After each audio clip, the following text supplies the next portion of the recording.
பயங்கரவாதி தஹாவூர் ராணாவை இந்தியாவுக்கு நாடு கடத்த அமெரிக்க அதிபர் டொனால்ட் ட்ரம்ப் ஒப்புதல் அளித்துள்ளார். மும்பையில் 2008ஆம் ஆண்டு பாகிஸ்தான் பயங்கரவாதிகள் நடத்திய தாக்குதலில் 6 அமெரிக்கர்கள் உட்பட 166 பேர் கொல்லப்பட்டனர்.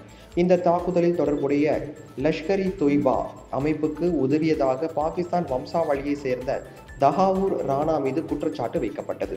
அமெரிக்க கோர்ட்டில் நடந்த இந்த வழக்கில் கடந்த 2013இல் ராணாவுக்கு 14 ஆண்டு சிறை தண்டனை விதிக்கப்பட்டது. இதற்கிடையே ராணாவை நாடு கடத்த கோரி அமெரிக்காவிடம் நம் நாட்டு அரசு கோரிக்கை வைத்தது.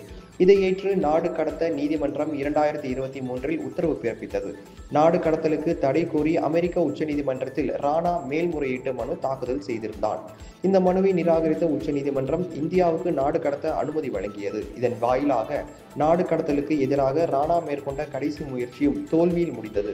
ராணாவை நாடு கடத்தி கொண்டு வர NIA குழுவினர் ஏற்பாடு செய்து வருகின்றனர். தற்போது ராணாவை இந்தியாவுக்கு நாடு கடத்த அமெரிக்க அதிபர் டொனால்ட் ட்ரம்ப் ஒப்புதல் அளித்துள்ளார்.